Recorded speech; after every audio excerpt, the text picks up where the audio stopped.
Actually I'm not privilege to stand here. నేను ఇక్కడ నిలబడేదానికి ఏమాత్రం యోగ్యత లేదు నాకు.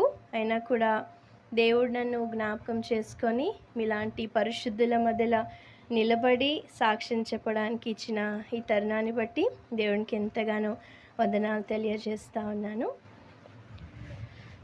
నా పేరు జాయ్ మంజిత్. నేను ఒక మంచి క్రైస్తవ కుటుంబంలో పెరుగుతూ వచ్చాను. మా తల్లిదండ్రులు చాలా మంచి విశ్వాసులు. చిన్ననాటి నుంచి నన్ను దేవుని భయభక్తులలో పెంచాలని మమ్మీకి డాడీకి చాలా ఆశ ఉండేది. నాకు ఒక అన్నయ్య ఉన్నారు, ఒక తమ్ముడు ఉన్నాడు. సో మేము ముగ్గురము. మమ్మీ డాడీకి ఏమి ఆశ అంటే పెద్ద పెద్ద అంకుల్ వాళ్ళ కూతుర్లందరూ కూడా కమ్మలు కుట్టించుకోకుండా ఏమి వేసుకోకుండా ఉండేది. మమ్మీకి డాడీకి చాలా ఆశ, నా బిడ్డను కూడా మేము ఆ విధంగా పెంచుకోవాలి, మా బిడ్డను దైవిక మార్గంలో పెంచుకోవాలని వాళ్ళకి చాలా ఆశ ఉండేది. కానీ నేను చిన్ననాటి నుంచి నాకు ఊహ వచ్చినప్పటి నుంచి బైబిల్ ఎట్లా చదువుకోవాలి, ప్రార్థన ఏ విధంగా చేసుకోవాలి అన్నీ కూడా చాలా జాగ్రత్తగా నేర్పిస్తూ వచ్చారు. కానీ నాకు ఏమాత్రం ఆశ ఉండేది కాదు. మమ్మీ అరుస్తుంది కదా నేను బైబిల్ చదువుకోకపోతే అని. వాళ్ళకు భయపడి నేను బైబిల్ చదువుకొని ప్రార్థన చేసుకునేదాన్ని. కానీ ఏమాత్రం ఇంట్రెస్ట్తో అంటే ఆశతో నేను బైబిల్ చదివేదాన్ని కాదు. ఈ విధంగా నా జీవితం కొనసాగుతూ వచ్చింది. ఇంకొక రోజు మేమందరం సమ్మర్ వెకేషన్కి అంటే ఎండాకాలం సెలవులకి మాది కడప ప్రొద్దుటూరు, మమ్మీ డాడీ వాళ్ళది. అక్కడికి వెళ్ళి 2 months అక్కడే ఉండేవాళ్ళం. కానీ ఒకసారి అట్లనే వెళ్ళి మమ్మీ వాళ్ళు ఇంట్లో లేకుండా ఉన్నప్పుడు మా అవ్వని అడిగాను, అవ్వ నాకు కమ్మలు కుట్టించుకోవాలంటే చాలా ఇష్టం అవ్వ, కానీ మమ్మీ నన్ను వద్దంటుంది, మీరు ఏమన్నా చేయండి అని కింద దొల్లాడి నా చెవులు కుట్టించుకుంటూ వచ్చాను. ఇంకా మమ్మీ ప్రేయర్ మీటింగ్కి వెళ్ళేసి వచ్చింది. చాలా కొట్టేసింది నన్ను. ఎంతగా కొట్టిందంటే నేను నిన్ను ఇట్లా పెంచుకోవాలనుకున్నా కానీ నువ్వు నాకు అన్ని వ్యతిరేకంగా నేను చేస్తా ఉన్నావని నన్ను బాగా కొట్టేసింది ఆ రోజు. నువ్వు నన్ను కొట్టు ఏమన్నా చేయి మమ్మీ, కానీ నాకు కమ్మలు పెట్టుకోవడము, దండ వేసుకోవడము, ఆభరణాలు ధరించుకోవడం నాకు చాలా ఇష్టం మమ్మీ అంటే ఇంక అందరూ అరిశారు.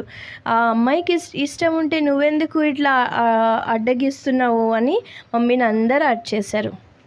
ఇంకా అట్లనే ఇంటికి వచ్చేసాము.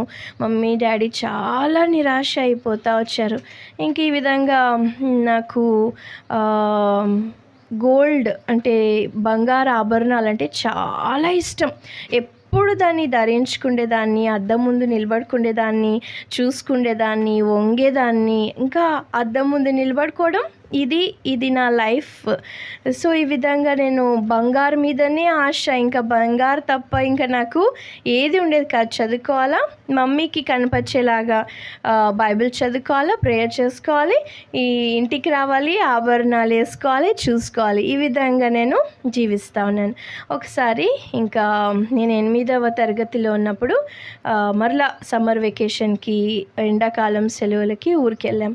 అక్కడ మమ్మీ నాకు సండే స్కూల్కి నేను వెళ్ళను, నాకు ఫ్రెండ్స్ ఎవరు లేరు, దయచేసి నన్ను ఫోర్స్ చేయొద్దండి మీరని మమ్మీతో చెప్పే లోపల మమ్మీ బాగా నన్ను కొట్టేసి నువ్వు సండే స్కూల్ ఖచ్చితంగా వెళ్ళాలి. నేను వెళ్ళను మమ్మీ, నాకు ఫ్రెండ్స్ లేరు మమ్మీ అని అంటా ఉండగా స్టేజ్ మీద నుంచి అంకుల్, గాడ్ సర్వెంట్ అంకుల్ చెప్తా ఉన్నారు, ఎవరైతే సండే స్కూల్ పిల్లలు సండే స్కూల్కి వెళ్ళలేదో వాళ్ళని బలవంతంగా తీసుకెళ్ళి సండే స్కూల్లో కూర్చోబెట్టిరండి అన్నప్పుడు ఒక అంకుల్ వచ్చి నన్ను బలవంతంగా సండే స్కూల్లో కూర్చోబెట్టాడు.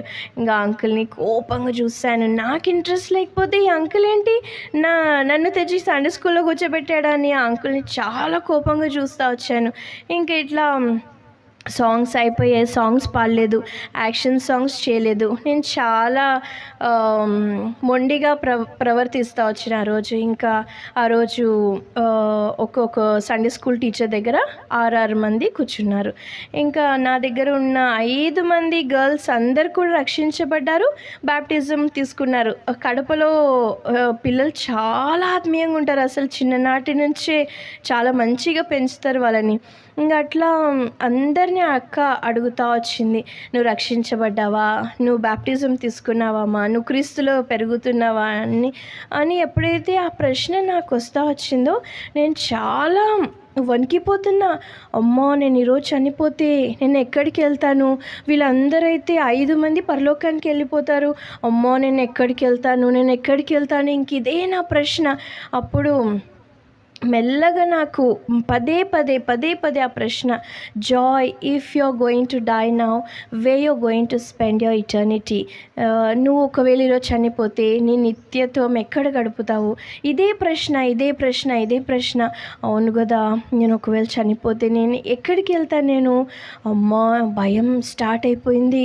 ఇంకా వెంటనే మోకరించేశాను, ప్రభువా సారీ యేసయ్య, నాకు ఇన్ని రోజులు లోకం వైపు ఆశలు, లోకం వైపు ఇంకా లోకమే నా జీవితంలో ఉంది. సారీ యేసయ్య, నన్ను క్షమించండి యేసయ్య అని నా పాపాలన్నీ తెలియకుండా ఒప్పేసుకుంటున్నా. ఎంత సంతోషం అయిపోయిందంటే హృదయంలో మొత్తం ఖాళీగా, అంటే తేలికగా అయిపోతా వచ్చింది. పరిగెత్తుకుంటూ వెళ్ళాను సండే స్కూల్ టీచర్ దగ్గరికి. అక్క మీరు అడిగిన నన్ను ఆ ప్రశ్న నాకేదో కథ ద్వారా ఏదో నన్ను రక్షించలేదు, కానీ మీరు అడిగిన ఆ ప్రశ్న నా హృదయాన్ని తాకిందక్క. నేను ఒకవేళ ఈరోజు చనిపోతే చాలా భయం వేసేసింది అక్క. చాలా థ్యాంక్స్ అక్క, నేను యేసయ్యని ఈరోజు స్వంత రక్షకునిగా అంగీకరించానక్క. మమ్మీ దగ్గరికి వెళ్ళాను, చాలా మమ్మీ నేను యేసయ్యని స్వంత రక్షకునిగా అంగీకరించాను మమ్మీ అని మమ్మీతో కూడా చెప్పాను. మమ్మీ చాలా హ్యాపీ అయిపోయింది అసలు. అమ్మా, నువ్వు రక్షించబడ్డావు అంటే నేను చాలా హ్యాపీగా ఉన్నానమ్మా. ఇంకా మమ్మీ నా ఆభరణాల గురించి ఏం ప్రార్థన చేసిందో నాకైతే తెలీదు. ఇంకెప్పుడైతే నేను 10వ తరగతిలోకి వచ్చానో ప్రభుతో నా సంబంధం చాలా చాలా చాలా ఎక్కువ అయిపోతూ వచ్చింది. ఇంకా నేను ఎట్లాంటి పరిస్థితికి దిగజారిపోతా వచ్చిందంటే ప్రభులో నాకు చాలా పొడుగాటి జుట్టు, మోకాళ్ళ వరకు జుట్టు ఉండేది.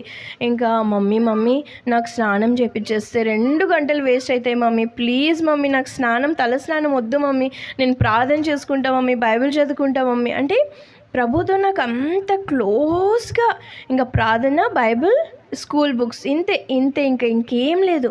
ఇంకొక రోజు అట్లా ప్రార్థన చేసుకుంటుండగా హృదయంలో సమాధానం లేదు, ఏదో కలవరంగా ఉంది. ప్రభువా, ఇన్ని రోజులు నాతో చక్కగా మాట్లాడేవు కదా ప్రభువా, ఈరోజు ఎందుకు నాకు ఇంత కలవరంగా ఉంది, ఏదో బాధగా ఉంది, హృదయంలో చాలా వేదనగా ఉంది, ఏమైంది ప్రభువా, నేను ఏం చేశాను, మీకు ఏమన్నా వ్యతిరేకంగా ఏమన్నా చేశాను అంటే అప్పుడు ప్రభు నా బంగారు ఆభరణాల గురించి గుర్తు చేస్తూ వచ్చారు. నువ్వు దాంట్లో ఎక్కువ ప్రేమిస్తున్నావు కదా, నాకంటే నువ్వు దాంట్లో ఎక్కువ ప్రేమిస్తున్నావు ప్రభువా. అవును ప్రభువా, నువ్వు ఏమైనా మాట్లాడు ప్రభువా, కానీ బంగారు ఆభరణాల గురించి దయచేసి మాట్లాడొద్దండి ప్రభువా, ప్లీజ్ ప్రభువా, నేను ఏమైనా చేస్తాను నీకోసం, మంచిగా చదువుకుంటా, పెద్ద అవుతాను, సంపాదిస్తాను, నీకోసం నేను ఏమైనా చేస్తాను, కానీ బంగారు ఆభరణాల గురించి అడగొద్దండి ప్రభువా, నాకు చాలా ఇష్టం ప్రభువా, నాకు ఇష్టమైనట్టు నువ్వు ఇచ్చే దేవుడవు కదా ప్రభువా, దాంట్లో గురించి మీరు అడగొద్దండి అని చాలా ప్రార్థన చేసుకున్నా. కానీ దేవుడు నేను ఒకటే ప్రశ్న అడిగిన, ప్రభువా ఈరోజున మౌన ధ్యానంలో ఏమైతే ఉందో నేను చదువుకుంటాను. ప్రతి ఉదయం జెనసిస్ ఆదికాండం చదువుకోవాలా, మధ్యాహ్నం కీర్తన చదువుకోవాలా, రాత్రి మత్తయి సువార్త చదువుకోవాలని మమ్మీ వాళ్ళు అట్లా నేర్పిస్తూ వచ్చారు. సో మధ్యాహ్నం పూట నాది కీర్తన 119, 127, 128 నాది డైలీ పోర్షన్ ఆ రోజు. సో అది చదువుకుంటూ వచ్చినప్పుడు దేవుడు ఎంత స్పష్టంగా నాతో మాట్లాడాడంటే, ఎవరైనా చదవండాక 127, 128, సామ్ 119, కీర్తన 119.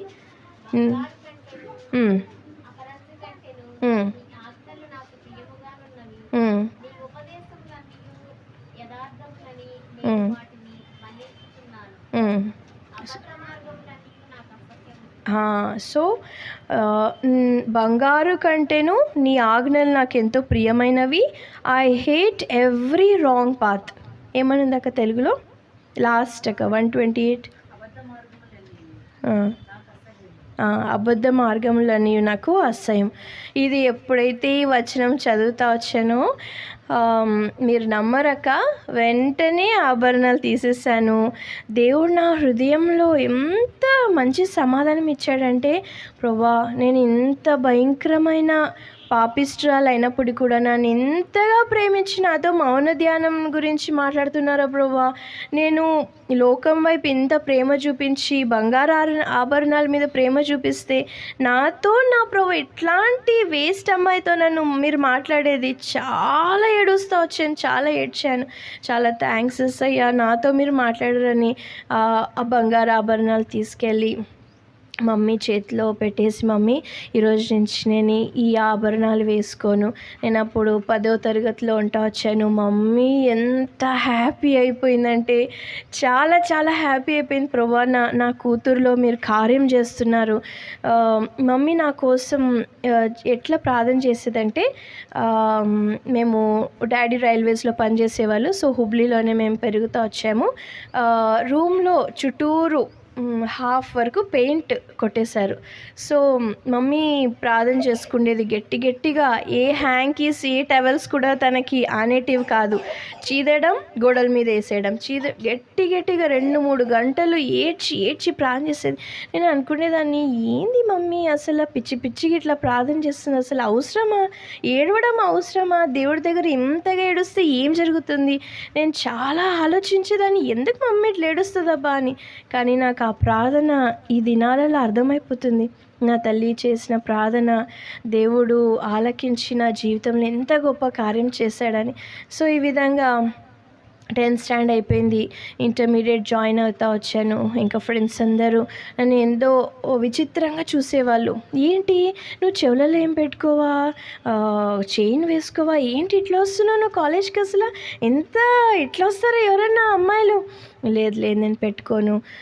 అందరూ ఆంటీ వాళ్ళు మా బంధువులందరూ, ఆ అమ్మాయి ఏదో ఉద్రేకంలో తీసేసింది, అంత ప్రాణం బంగారం అంటే మళ్ళీ వేసుకుంటుంది, మీరు చూడండి కావాలంటే అని అందరూ అంటూ వచ్చారు. ఎవరు నమ్మలేదు నేను బంగారు ఆభరణాలు తీసేసారండి. ఎందుకంటే అందరికి తెలుసు నేను ఎంతగా ప్రేమించేదాన్ని అని. ఇంకా ఆ విధంగా ఇంటర్మీడియట్లో ఫస్ట్ ఇయర్, సెకండ్ ఇయర్లో చాలా నాకు ఇన్సల్ట్ అయ్యేది. కాలేజ్కి వెళ్ళాలంటే ఏంది ప్రభా వీళ్ళందరూ ఇట్లా మాట్లాడుతున్నారు. కానీ దేవుడు నాతో మాట్లాడాడు కదా, నన్ను సృష్టించిన నా సృష్టికర్త నాతో మాట్లాడుతూ వచ్చాడు. అందుకని నేను వెనక్కి వెళ్ళకూడదని చాలా దేవునితో నా రిలేషన్షిప్ చాలా చక్కగా ఉన్నింది. కాబట్టి నాకు ఎవరు ఏమన్నా కూడా ఏం అనిపించేది కాదు. సో ఈ విధంగా ఇంటర్మీడియట్ అయిపోతూ వచ్చింది. దేవుని మహా కృపను బట్టి ఇంజనీరింగ్లో దేవుడు సీట్ అనుగ్రహిస్తూ వచ్చాడు. సో 4 years ఇంజనీరింగ్లో చాలా శోధనలు ఎదుర్కొంటూ వచ్చాను. యవనస్తులు ఉన్నారు కాబట్టి నేను చెప్తున్నాను ఈ మాట. ఎట్లాంటి శోధనలు అంటే, ఇంకా నేను కాలేజ్కి వెళ్ళాలి, పిచ్చికి వెళ్ళేదాన్ని కావాలని. ఎందుకంటే ఈ శోధనలు ఇవన్నీ నన్ను అంటకూడదు ప్రభా, నేను జాగ్రత్తగా ఉండాలా. అట్లా ఒకరోజు కాలేజ్లో వెళ్ళాను. కారిడార్లో కాలేజ్లో నా జర్నల్ సబ్మిట్ చేయడానికి నిలబడుకుంటే ఒక అబ్బాయి వచ్చాడు, మా సీనియర్ అబ్బాయి. వచ్చి ఆ అబ్బాయి యవనస్తులు ఉన్నారు కాబట్టి మీ ఎంకరేజ్మెంట్ కోసం చెప్తున్నా, నేను వచ్చి ప్రపోజ్ చేస్తూ వచ్చారు. ప్రపోజ్ చేసినప్పుడు నాన్న చూడు, నేను ఆల్రెడీ యేసుప్రభుతో నాకు మ్యారేజ్ అయిపోయింది. యేసుప్రభుతో I'm already engaged on May 7, 2000. నేను యేసుప్రభుని నా సొంత రక్షకునిగా అంగీకరిస్తూ వచ్చాను. ఇంకా లోకంలో నాకు ఏది కూడా అవసరం లేదని ధైర్యంగా నేను చెప్పగలుగుతూ వచ్చాను. నాకు ఈ లోకంలో అఫైర్స్ కానీ ఇవన్నీ కూడా నాకు ఆశ లేదు. ఎందుకంటే నా హృదయంలో already I'm committed with Jesus. అందరు కమిటెడ్ అండ్ స్టేటస్ పెడతా ఉంటారు కదా. సో దేవునితో నేను ఆల్రెడీ కమిట్ అయిపోయాను అని ధైర్యంగా నేను చెప్పగలుగుతా వచ్చాను. సో అదొక ఇన్సిడెంట్. ఆ విధంగా ఎన్నో ఇన్సిడెంట్స్ చాలాసార్లు ఎట్లాంటి శోధనలు వచ్చేసాయంటే, ఇది ఏంది ప్రభు అసలు ఇట్లాంటి భయంకరమైన పరిస్థితి అసలు మీరే నన్ను కాపాడాలా ప్రభువా, ఎలాంటి శోధనలు వచ్చినా కూడా దేవుడు నన్ను కాపాడేవాడు. ఎందుకంటే కుటుంబ ప్రార్థనలో మా డాడీ వారు ఎప్పుడూ ఒక మాట చెప్పేవారు. యోసేపుతో ఎప్పుడైతే పోతీఫర్ యొక్క భార్య వచ్చి నాతో పాపం చెయ్యి అని అన్నప్పుడు యోసేపు ఒక శ్రేష్టమైన మాట అంటాడు. ఏం మాట అంటాడంటే, నేను ఇంత ఘోరమైన దుష్కార్యం ఎదుట ఏ విధంగా చేయగలను? How can I commit such great wickedness against the lord? నేను ఇట్లాంటి ఘోరమైన దుష్కార్యం ఎదుట నేను చేయలేను ప్రభువా. ఆ మాట ఏదైనా శోధన వచ్చినప్పుడు ఖచ్చితంగా దేవుడు నాకు జ్ఞాపకం చేస్తూ వచ్చాడు. ఇలాంటి దుష్కార్యం నేను చేయకూడదు, నా యేసయ్యకి నేను వ్యతిరేకంగా ఏది కూడా చేయకూడదని దేవుడు ఆ విధంగా 4 years ప్రభు కోసం నిలబడేదానికి నాకు ఇంజనీరింగ్లో సహాయం చేస్తూ వచ్చాడు. ఇంక ఇంజనీరింగ్లో క్యాంపస్ ఇంటర్వ్యూ అవుతూ వచ్చింది. నాకు ముంబైలో జాబ్ దొరుకుతూ వచ్చింది. కానీ డాడీ అన్నారు, నువ్వు ఒక్కదానివే కదమ్మా, ఇంట్లో చాలా గారాబంగా నన్ను పెంచుకునేవాళ్ళు. నాకు వంట రాదు, నాకు ఏ పనులు రావు, అంత గారాబంగా మా మమ్మీ డాడీ నన్ను పెంచుకుంటూ వచ్చారు. సో ఈ విధంగా డాడీ అన్నారు, వద్దమ్మా, నువ్వు దూరం వెళ్ళిపోతే నీకు ఫ్యామిలీ ప్రేయర్, కుటుంబ ప్రార్థన ఉండదు, సంఘ సహవాసం ఉండదు, వద్దమ్మా, నువ్వు ఇక్కడే స్థానికంగానే ఎక్కడైనా జాయిన్ అయిపో అంటే చాలా ఏడ్చాను. ఏంది డాడీ, మా ఫ్రెండ్స్ అందరూ వెళ్ళిపోతున్నారు, నేను ఎట్లా ఉండాలి డాడీ? అసలు వద్దమ్మా, వద్దు, నువ్వు ఆత్మీయంగా పడిపోకూడదు. నిన్ను ఇంజనీరింగ్ చదివించింది జస్ట్ మా తృప్తి కోసం అంతే. నీ డబ్బు వద్దు, నీ సంపాదన ఏదొద్దని డాడీ నేను పంపించలేదు. ఇంకా లోకల్లోనే నేను ఒక ఇన్సూరెన్స్ కంపెనీలో జాయిన్ అయిపోతూ వచ్చాను. 3 సంవత్సరాలు పని చేస్తూ వచ్చాను. నేను ఎప్పుడైతే 24 years, నాకు 24 సంవత్సరాలు ఉన్నప్పటి నుంచి నాకు ప్రపోజల్స్ రావడం మొదలు పెడతా వచ్చినాయి. ఇంకా ఆ ప్రపోజల్స్ నాకు దాదాపుగా 40 ప్రపోజల్స్ వస్తూ వచ్చాయి. ఈ 40 ప్రపోజల్స్ అన్నీ కూడా క్యాన్సిల్ అయిపోయాయి. ఎందుకు క్యాన్సిల్ అయిపోయాయి అంటే, ప్రభు మహిమార్థమై చెప్తున్నాను, నన్ను ప్రతి ప్రపోజల్ ఇంకా సెటిల్ అయిపోతుంది, మ్యారేజ్ కార్డ్స్ ప్రింట్ చేయాలా, డేట్స్ అన్నీ ఫిక్స్ అయిపోతాయి. కానీ వాళ్ళు ఫోన్ చేసేసి ఒక మాట అడిగేవాళ్ళు, మీ అమ్మాయి చిన్న కమ్మలు పెట్టుకోవచ్చు కదండి, చిన్న చైన్ వేసుకోవచ్చు కదండి, ఎందుకంటే యుఎస్లో, సింగపూర్లో, వేరే వేరే విదేశాలలో ఎవరైనా చూస్తే వీళ్ళకి పెళ్ళయిందా లేదా అని అనుకోవాలి కదండి, ఏమీ లేకపోతే ఎట్లా అండి అని ఆ విధంగా ఈ లోకల్ నుంచి కూడా ప్రపోజల్స్ వస్తూ వచ్చాయి, బయట నుంచి ప్రపోజల్స్ వచ్చాయి. కానీ నా మ్యారేజ్ ప్రపోజల్స్ అన్నీ క్యాన్సిల్ అయింది. కేవలం నా బంగారు గురించినే క్యాన్సిల్ అయిపోయినాయి. ఇంకా మమ్మీ డాడీ వాళ్ళు చాలా అప్సెట్ అయిపోయారు. 24 సంవత్సరాలు, అప్పుడు 25 సంవత్సరాలు, 3 years, 26 years వరకు నాకు ప్రపోజల్స్ వస్తున్నాయి, క్యాన్సిల్ అయిపోతున్నాయి. ఇంకా మమ్మీ డాడీ చాలా డిప్రెషన్ అయిపోయారు. ఏంది ప్రోవా, నా కూతురు మ్యారేజ్ అవుతుందా లేదా, నా కూతురు ఇట్లా ఉంటే ఎట్లా ప్రోవా, 26 years వచ్చాయి ఇప్పుడు ఎట్లా అని చాలా ఏడుస్తూ ఉండే సమయాలలో ఇంకా డాడీ వచ్చి, లాస్ట్ ప్రపోజల్ ఒకటి ఇంకా ఆల్మోస్ట్ సెటిల్ అయిపోయింది. డాడీ వచ్చి, అమ్మ వాళ్ళు బంగారు ఆభరణాలు వేసుకోమంటున్నారు, నువ్వు ఇప్పుడు వేసుకోవాలంతే, ఎందుకంటే అన్ని ప్రపోజల్స్ ఇట్లనే క్యాన్సిల్ అయిపోతున్నాయి, నువ్వు వేసుకోవాలి. నేనన్నా, డాడీ, నువ్వు నన్ను భౌతికంగా నాకు జన్మనిచ్చావు, కానీ నన్ను సృష్టించి, నిర్మించి, నన్ను తయారు చేసింది నా సృష్టికర్త. నేను నా సృష్టికర్తకు వ్యతిరేకంగా వెళ్ళాను. నేను మ్యారేజ్ కాకుండా అయినా ఇంట్లోనే ఉంటాను, కానీ నేను మాత్రం ఆభరణాలు పెట్టుకోనని డాడీతో ధైర్యంగా చెప్పగలుగుతూ వచ్చాను. ఇంకా డాడీ మమ్మీ రోజూ తెగ ఏడుపులు. ఇంకా నేను ఎప్పుడైతే జాయిన్ అయితే వచ్చానో, మా దగ్గర స్థానిక సేవకుడికి మమ్మీ ఎప్పుడో చెప్పిందంట, అమ్మ నేను నా బిడ్డని సేవకి ఇవ్వాలనుకుంటున్నాను, సో ఎనీ టైం దేవుడు అమ్మాయిని సేవ కోసం దేవుడు పిలిస్తే ఖచ్చితంగా నేను సేవకి ఇచ్చేస్తానని. కానీ నాకు సేవ అంటే చాలా చిరాకు, చాలా కోపం. సేవ చెయ్యాలి అంటే అమ్మ, నాకు గాడ్ సర్వెంట్స్ అంటే అంత భయం. అందరితో ఫ్రీగా ఉండేదాన్ని, సేవకులతో, కానీ ఆ సేవకు సమర్పించుకొని ఆ పనులు చేయడానికి నాకు చాలా భయం అయ్యేది. అమ్మా, 20 మంది సేవకులు, 10 మంది సేవకులు, స్పెషల్ మీటింగ్స్ ఉంటే వాళ్ళందరికీ చేసి పెట్టాలి. నా వల్ల అవ్వదబ్బా, నేను మాత్రం సేవ చేయలేను.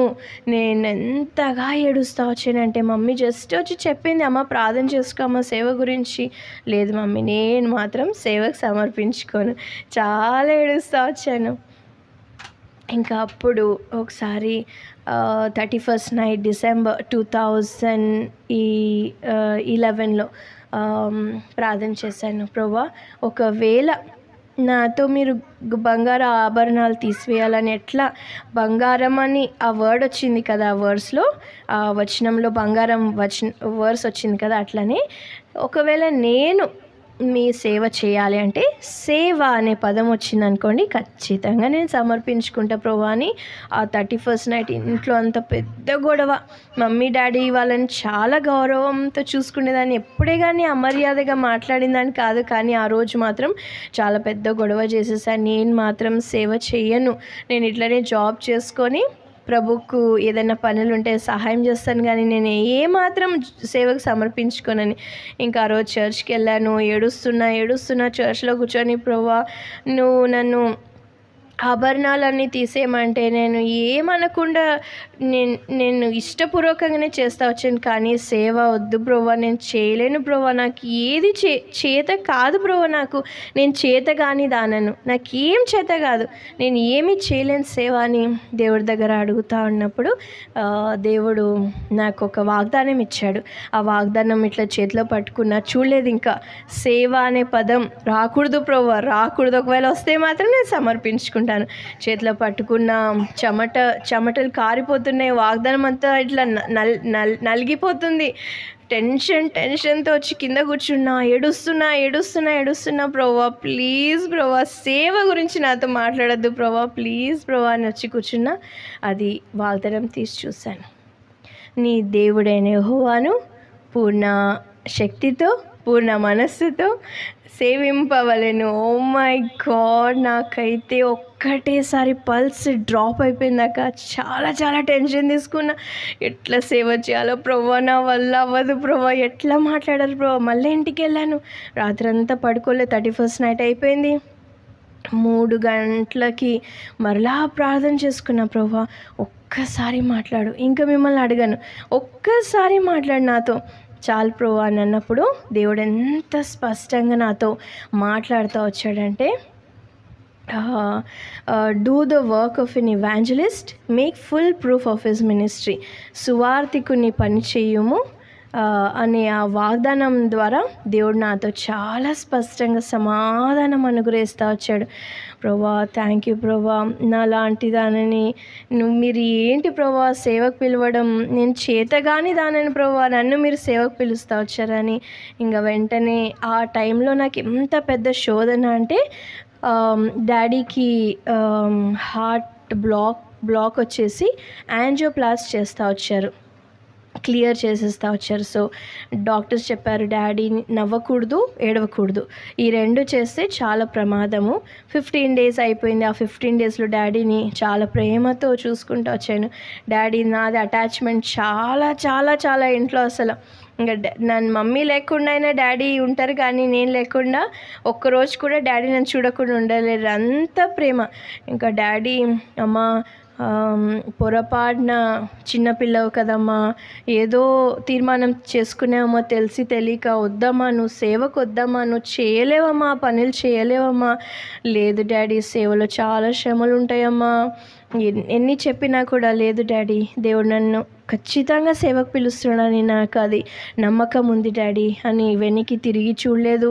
ఫ్యామిలీ ప్రేయర్ చేస్తున్నాడు, ఏడుస్తున్నాడు డాడీ, చాలా గట్టిగా ఏడ్చేస్తున్నాడు. ఇంకా నేను డాడీని చూసి డాడీని కౌగలించుకొని అన్నీ చేసేస్తే ఇంకా అది పెద్దగా అయిపోతుంది. అందుకని వెనక్కి తిరిగి చూడకుండా నా బ్యాగ్ అంతా నైటే ప్యాక్ చేసేసుకున్నా. ఇంకా డాడీ చాలా ఏడుస్తున్నాడు, అమ్మా నువ్వు వదిలిపెట్టి నేను ఉండలేనమ్మా, నువ్వు సేవకి ఎట్లా వెళ్తావమ్మా. ఇంకా వెనక్కి తిరిగి చూడలేదు, బ్యాగ్ తీసుకున్నా, తమ్ముడిని తీసుకున్నా, ఇంకా చర్చ్కి వెళ్ళిపోయినా. అన్న సేవకుడు అన్నతో చెప్పేశాను, అన్న దేవుడు నన్ను సేవకు పిలిచాడన్న, నేను ఇక్కడే ఉండిపోతానన్న. ఇంకా అన్న దగ్గరే అక్క హెప్సిబాక. ఇప్పుడు వాళ్ళు రా ఎర్రగుంట్లలో సేవకులుగా పనిచేస్తూ ఉన్నారు. సో ఈ విధంగా సేవకు వెళ్ళిపోయిన ఇంకా డాడీ కొన్ని రోజులు ఉన్న తర్వాత నన్ను చూడలేక కొంచెం పిచ్చి పిచ్చిగా చేయడము అవన్నీ ప్రారంభం అయిపోతూ వచ్చాయి. సేవకు ఒక్కసారి వచ్చిన తర్వాత మళ్ళా గృహానికి వెళ్ళడము మంచిది కాదు. ఇంకా అక్కడే ప్రార్థన చేసుకునేదాన్ని, ప్రభువా నన్ను మమ్మీ నుంచి, డాడీ నుంచి, అందరి నుంచి నేను దూరం అయిపోయి నేను సేవకు వస్తూ వచ్చాను. కానీ నేను ఏం చేయాలి, ఎక్కడ సేవ చేయాలా, హెబ్రోన్కి వెళ్ళాలన్నా, ఇక్కడే ఉండాలన్నా, నాతో మాట్లాడండి ప్రభువా అని ఒకసారి హెబ్రోన్కి వెళ్ళాను. కురియన్ అంకుల్ని కలిశాను. అంకుల్ని అడిగాను, అంకుల్ నేను ఇక్కడికి రావాలన్నా, అక్కడ ఉండాలన్నా, మీరు ఏం చెప్తే అది అంకుల్ అని ప్రార్థన చేసుకొని ఆల్రెడీ బట్టలు కూడా సర్దుకొని వెళ్ళిపోయాను. అంకుల్ అక్కడ ఉండమంటే అక్కడ ఉండిపోవాలని. అంకుల్ అన్నారు, ఇక్కడ పరిస్థితులు బాగలేవమ్మా, నువ్వు అక్కడే ఉండిపో, నువ్వు ఎక్కడ స్థానికంగా ఉన్నావు కదా అక్కడే ఉండిపో. ఇంకా ఈ 7 months 7 నెలలు సేవలో ఉంటా వచ్చాను. అక్క పాపం నాకు వంట దగ్గర నుంచి, ఉడవడం దగ్గర నుంచి, బాసనలు తోమడం నుంచి, బట్టలు ఉతకడం నుంచి పాపం అక్క చాలా నాకు నేర్పిస్తూ వచ్చింది. ఎట్లా చేయాలా ఏమీ లేదని ఒక తల్లిదండ్రులుగా నాకు అక్క వాళ్ళు అన్ని పనులు నేర్పిస్తూ వచ్చారు. ఇంకా తర్వాత బ్రదర్ యొక్క ప్రపోజల్ వస్తూ వచ్చింది. అన్న వచ్చి, అమ్మ మ్యారేజ్ కోసం ప్రేయర్ చేసుకో అన్న, నేను సేవకు వచ్చింది ఈ మ్యారేజ్ కోసం కాదన్నా, నేను మ్యారేజ్ వద్దన్నా, నాకు మ్యారేజ్ అంటే భర్త తాగుడుపోతూ తిడతాడు, కొడతాడు. నా మైండ్లో ఇదే ఉండేది. ఎందుకంటే నేను చిన్నపిల్లనైనా కూడా సంఘంలో నా దగ్గరికి అందరు వచ్చి చాలామంది వాళ్ళ బాధలు పంచుకునేవాళ్ళు. మా భర్త ఇట్లా చేస్తాడు, మా భర్త ఇట్లా చేస్తాడు, ప్రేయర్ చేయమ్మా. ఇంకా అప్పటి నుంచి నా మైండ్లో ఎట్లా అయిపోయిందంటే భర్త అనేవాడు కొడతాడు, తిడతాడు, తాగుతాడు, ఇది ఒక్కటే నా మైండ్లో ఫీడ్ అయిపోయింది. అమ్మ వద్దన్నా, నేను పెళ్ళి మాత్రం చేసుకోనన్నా. ఏదో దేవుడు నన్ను సేవకు పిలిచాడు, సేవ చేసుకుంటానన్నా, బ్రతుకుతానన్నా, కానీ పెళ్ళి మాత్రం వద్దన్నా. లేదమ్మా, దేవుడు నిన్ను ఎట్లా సేవకు పిలిచాడో అట్లనే దేవుడిని అడుగు, నేను ఫోర్స్ చేయను. దేవుడు ఎస్ అంటే ఎస్, నో అంటే నో. మళ్ళీ ప్రార్థన చేసుకున్నా, ప్రభువా మ్యారేజ్ అంట ఎట్లా ప్రభువా, నేను మ్యారేజ్ చేసుకోవాలని లేదా, నాతో మాట్లాడండి అని ప్రేయర్ చేసుకున్నప్పుడు దేవుడు నాతో స్పష్టంగా మాట్లాడుతూ వచ్చాడు. ప్రకటన 3:8 ప్రకారం the door which God has open no man can close it. దేవుడు తెరిచిన ద్వారాన్ని ఏ మనుషుడు కూడా మూయగలలేడు అని నా వాగ్దానం దేవుడు ఇచ్చాడు.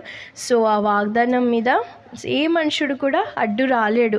సో దేవుడి ద్వారాన్ని తెరచడని నమ్మి నేను ఇంకా నాకు సమాధానం వస్తూ వచ్చింది. ఇంకా వేరే వచనాల ద్వారా దేవుడు మాట్లాడుతూ వచ్చాడు. అన్న దేవుడు నాతో మాట్లాడన్నా అన్న, కానీ చాలా భయం వేస్తుందన్న, పెళ్ళి అంటే నాకు చాలా భయం వేస్తుందన్న, ప్రేయర్ చేయండి అన్న. ఇంకా నా మ్యారేజ్ డేట్ ఎప్పుడైతే ఫిక్స్ అయిపోతూ వచ్చిందో 1 నెల నాకు జ్వరం స్టార్ట్ అయిపోతూ వచ్చింది. Continuous fever. ప్రభువా నేను ఏం చేయాలో నాకు అర్థం కావట్లేదు ప్రభువా, ఎట్లా సేవ చేయాలా, ఎట్లా సంఘాన్ని చూసుకోవాలి నాకు తెలీదు ప్రభువా, నాకేమీ తెలీదు. ప్రతిరోజు ఏడిపే. ఇంకా ఆగస్ట్ 1 తారీఖు 2012 2012 ఆగస్ట్ 1 మాది హెబ్రోన్లో మ్యారేజ్ జరుగుతూ వచ్చింది.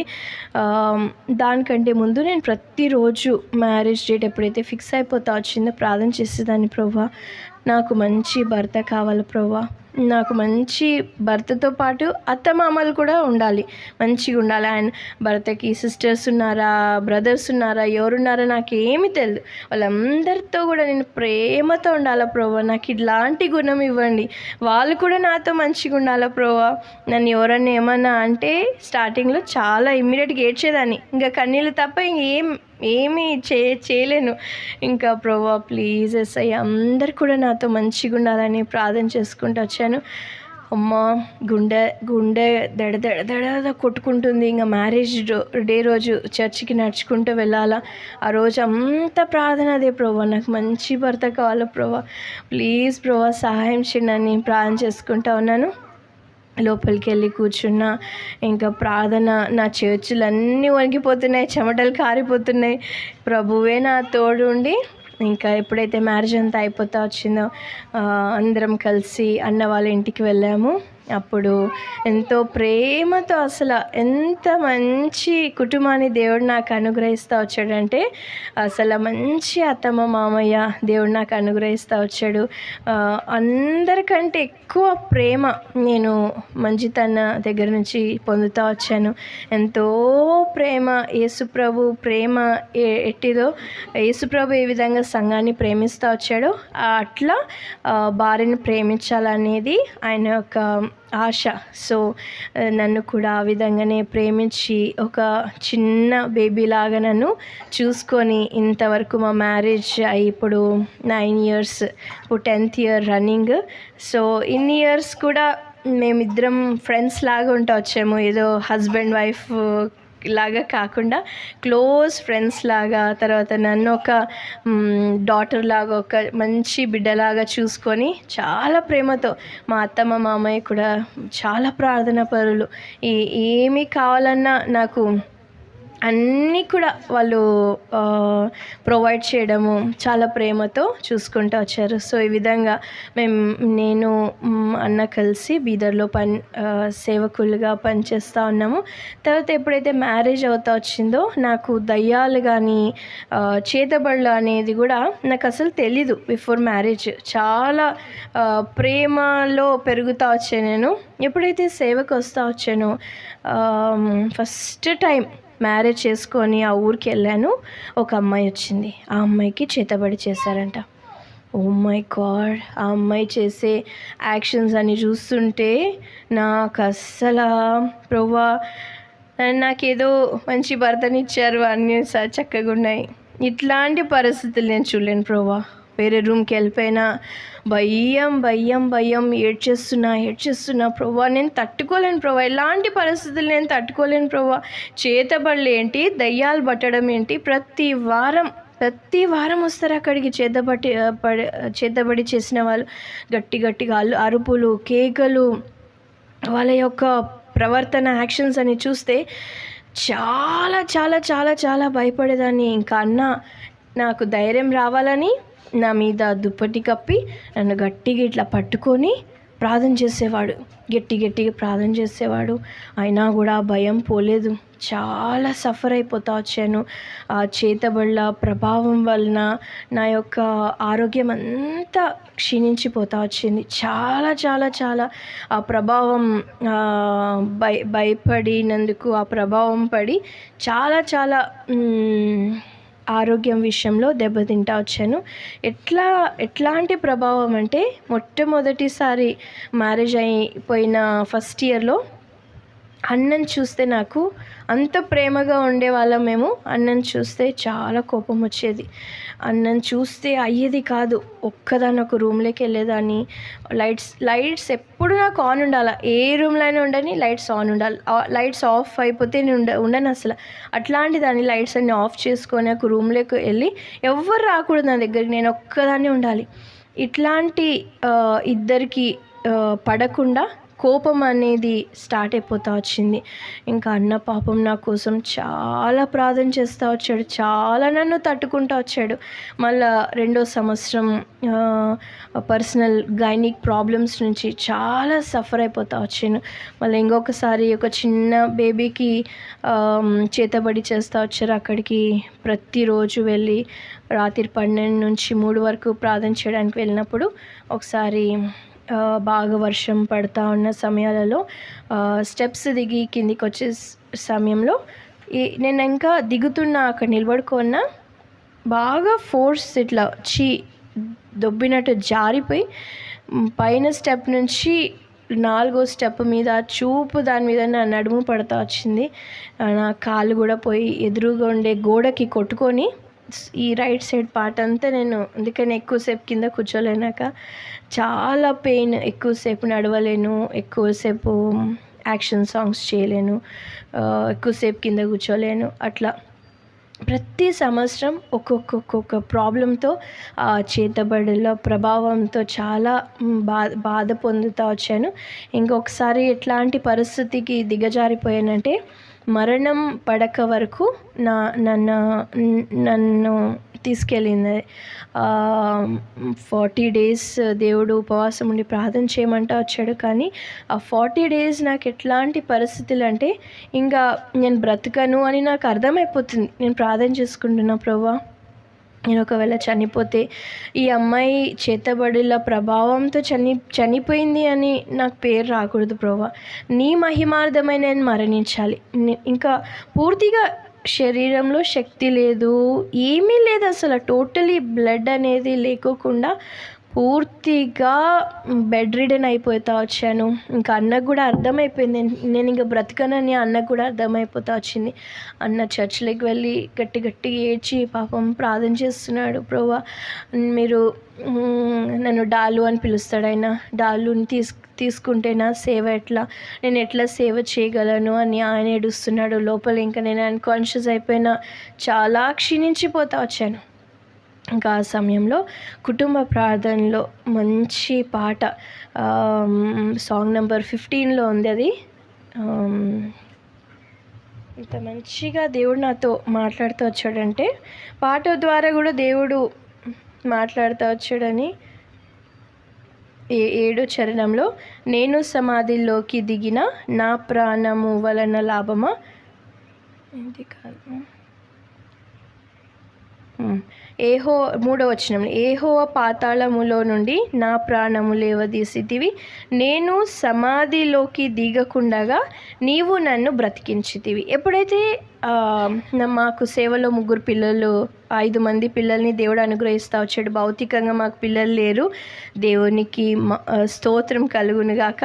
మాకు సేవలో దేవుడు 5 మంది పిల్లల్ని ఇస్తూ వచ్చాడు. 2 పెళ్ళిళ్ళు అయిపోయినాయి, ఇంకా 3 నా దగ్గర ఉంటా వచ్చారు.